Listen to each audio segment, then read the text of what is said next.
En ligne avec nous, l'historien André Caspi. André Caspi, bonjour, je le rappelle, bien évidemment, vous êtes l'un des grands spécialistes de l'histoire des États-Unis. Ce genre de, on va appeler un chat, d'impérialisme ou d'aspiration impérialiste, c'est pas totalement nouveau dans l'histoire des États-Unis, mais il semblerait qu'elle s'exprime d'une manière, en fait, sans aucune limite, sans aucun véritable surmoi juridique, sans aucun attachement au droit international. Vous savez, depuis 1823, les États-Unis estiment que tout ce qui touche au continent américain relève des États-Unis. C'est-à-dire qu'au fond, les États-Unis ont le droit d'intervenir dans tous les pays d'Amérique latine, d'Amérique centrale, et même d'Amérique du Nord, puisque ça va jusqu'au Groenland. Donc ça veut dire que c'est une tradition.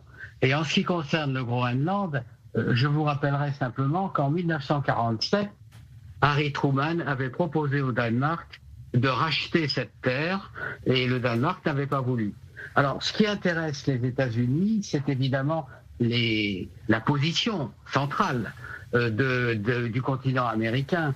Mais ce qui les intéresse aussi, c'est surtout les ressources de ces différents États.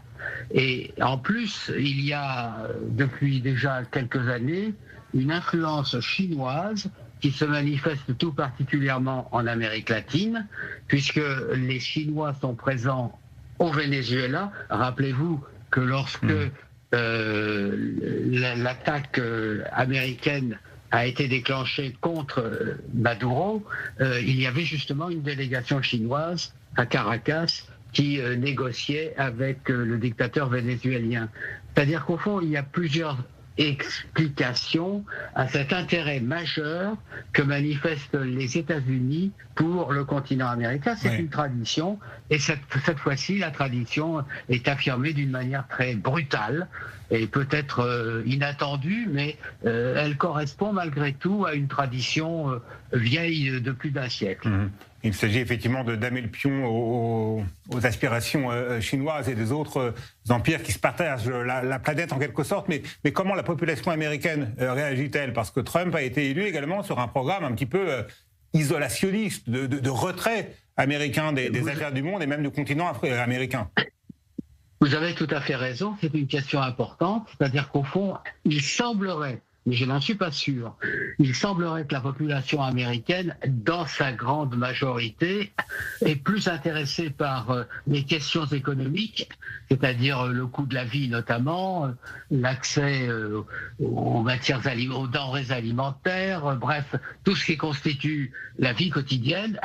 Cette démocratie américaine est beaucoup plus intéressée par ce qui se passe chez elle que par le désir de s'étendre dans d'autres régions, dans d'autres pays, sous prétexte que ces autres pays détiennent des richesses particulièrement importantes.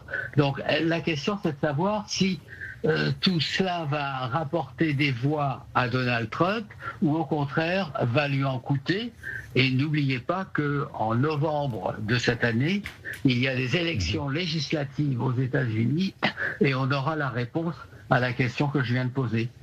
Rapidement, André Caspi, justement, Donald Trump justifie cette opération au Venezuela et ses ambitions pour le Groenland par des motivations économiques, justement, qui pourraient peut-être, c'est probablement ce qu'il va tenter de dire à ses concitoyens, bénéficier aux Américains. C'est-à-dire que ça va surtout bénéficier aux industries pétrolières américaines, ça oui. Mais alors, est-ce que ça veut dire que l'Américain moyen va en tirer profit? Là, je n'en suis pas certain, et je ne suis pas certain non plus que l'Américain moyen pense qu'il va tirer profit du coup que Donald Trump a frappé en arrêtant Maduro. Merci beaucoup, André Caspi, historien et spécialiste de l'histoire des États-Unis. Merci.